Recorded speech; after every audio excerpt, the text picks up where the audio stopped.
a lot of people end up forgetting, but it's always good to remember that the minions weren't born or hatched, and that's because they never had a mother. The origin of Gru's future servants begins with these creatures appearing on Earth an impressive 3.8 billion years ago, as if they were little bacteria inhabiting the prehistoric sea. The most incredible thing about this is that, right from the very first microorganism, their purpose was simple: to serve the most despicable boss they could find. They kept evolving until they became something similar to plankton, only yellow instead of green. Every boss ended up being devoured by a bigger creature, until evolution forced them onto dry land. So between 90 and 66 million years BC, they served a mighty Tyrannosaurus Rex, until a minion accidentally rolled a boulder while trying to grab a banana, making the dinosaur lose its balance and fall straight into an active volcano. Fast forward to 10,000 BC, they tried to serve a caveman. The problem? When the boss needed to fight a bear, they handed him a fly swatter instead of a club. The result? The bear devoured the caveman. Once again, bossless. And that was the tragic end caused by the minions themselves to their first two bosses, which would repeat itself over and over again later, as we're going to tell you in this video, so brace yourselves because we are about to blow your mind. In their constant quest to serve the cruelest of them all, around the year 2500 BC, the Yellow Being's boss became an Egyptian pharaoh. The minions built the pyramid upside down, and when one of them ended up knocking over a vase, it collapsed, crushing the pharaoh. Sometime after that, the minions started serving Merlin the magician in his castle, where he kept his grimoires with the most dangerous spells. Because the minions were bored, they end up summoning a super dangerous dark spirit, just because it had a cute little bunny face. The result? The spirit fired a blast of energy that simply vaporized Merlin the magician instantly, all because of the minions. The story moves forward, and the misfortune continues. Around December 1788, somewhere in Transylvania, they woke up Count Dracula, who was their boss at the time, to celebrate his 357th birthday. The problem? They did this in broad daylight, opening the curtains and turning the vampire into dust. The next victim, the next boss, would be none other than Napoleon Bonaparte. Except the French general suffered at their hands in 1812 during the invasion of Russia, when a minion aimed a cannon the wrong way and sent the emperor flying through the air. Fleeing from the furious French soldiers, the minions hid in an ice cave, where they would spend over a century in depression, isolated from the world. Sometime later, around the 1920s, during the birth of Hollywood, the minions become world-famous actors. It's during this time that they find a sort of new boss, the Gumi, who acts more like a partner to help them make their monster horror movie, but who actually wanted to destroy the entire Earth. Of course, they prevent the early apocalypse. After all, they are the minions, the most heroic villain sidekicks in history. The real turning point in the universe begins in the year 1968. Confined once again in the ice cave, the minions were losing their will to live until Kevin, accompanied by Bob and Stuart, decided to head out into the world to find a new master. They make it to New York and find out about Villain Con, a supervillain convention in Orlando. At the convention, they come across Scarlet Overkill, the greatest female villain of the time, and manage to get hired as her henchman. The plan was to steal Queen Elizabeth II's crown. But, as usual, everything goes wrong in a wonderful way. Bob accidentally pulls the legendary sword in the stone and becomes the King of England. Scarlet betrays them, tries to blow up Stuart and Bob, but is defeated when Kevin turns into a giant minion. The Queen knights them, but Scarlet tries to run off with the royal crown until she gets frozen by a freeze ray shot by a chubby, pointy-nosed little boy named Felonious Gru. Now seriously, after all these details and Easter eggs, I think we deserve your subscription, don't we? Upon seeing the little supervillain, it was love at first sight. So much so that the minions crossed the Atlantic, leaving England and heading to the United States, where they beg to be Gru's servants, who takes them in out of pity. During this time, the supervillain team known as the Vicious Six betrays their leader, Wild Knuckles, after stealing the mystical Zodiac Stone. The new leader, Bell Bottom, opens up spots for a new member, and Gru is invited for an audition. Before the interview, Gru meets the young Dr. Nefario, who gives him the Sticky Fingers gadget. Gru tries to prove his worth by stealing the Zodiac Stone from the Vicious Six, but the minions mess everything up when Otto simply trades the magical relic for a pet rock with a kid. This forces Gru to fire the minions and try to solve it himself, but he ends up kidnapped by Wild Knuckles himself, who forges a mentor-apprentice relationship with young Gru.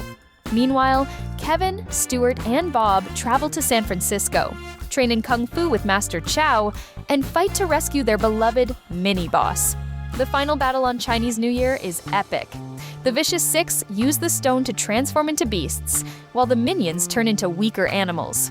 At the end of the day, Gru uses the stone, turns the villains into rats, and saves the day. Since then, the minions served Gru faithfully, until we get to May 2009, which is when the events of the first Despicable Me take place, with Gru already being the world's greatest villain. However, a new villain named Vector stole the Great Pyramid of Giza. In response, Gru decides to pull off the greatest heist in human history, stealing the moon. He tries to get a loan at the Bank of Evil with Mr. Perkins, but gets denied. To make matters worse, his ship, the SR-6, is stolen by Vector. To infiltrate his rival's fortress, Gru makes the decision that would change his life forever, even if he didn't know it. He adopts 3 little orphan girls, Margot, Edith, and Agnes. Initially, Gru saw them purely as disposable tools, so much so that he tried to ditch them at an amusement park.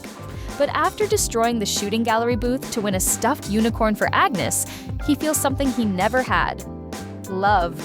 Dr. Nefario, noticing that Gru was going soft, returns the girls to Miss Hattie's orphanage the very next day. Heartbroken, Gru manages to shrink the moon. But looking at the ticket for the girls' ballet recital, he makes a decision that defines his character. He abandons the prize of a lifetime to try to make it to the recital on time. Vector still kidnaps the girls, and Gru saves them thanks to the minions' help.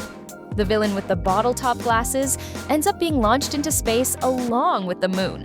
Vector even tries to escape back to Earth. However, he ends up making the situation worse and goes even further away to Mars.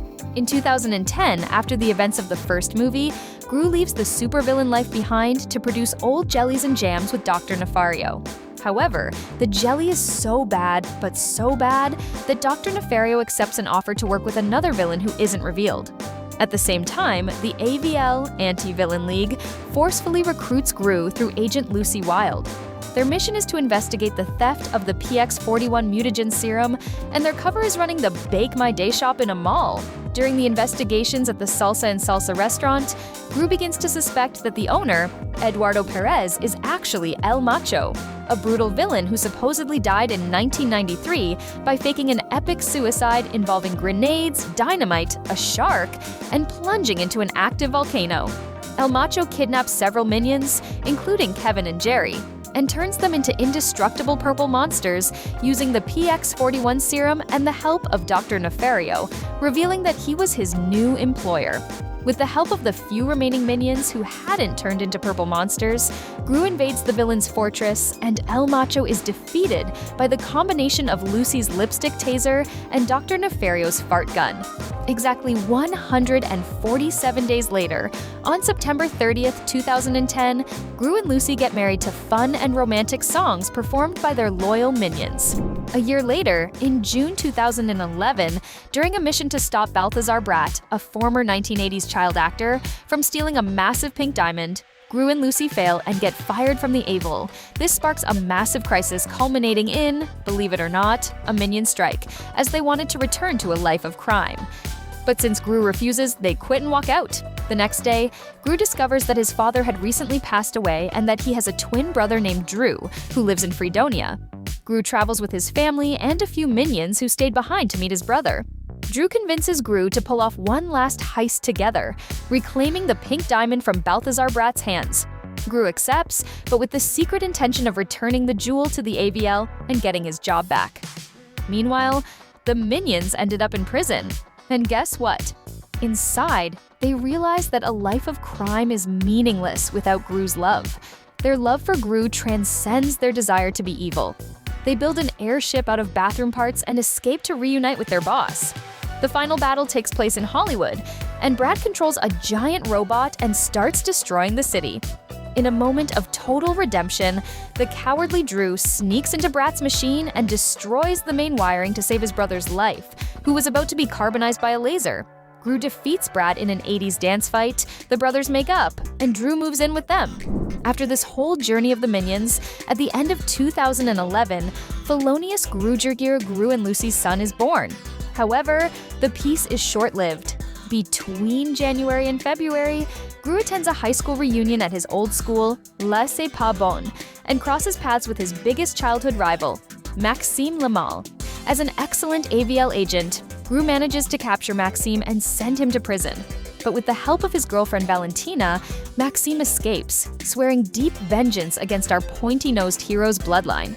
To protect Gru and his family, the AVL puts them in a witness protection program, relocating them to the quiet town of Mayflower under new identities.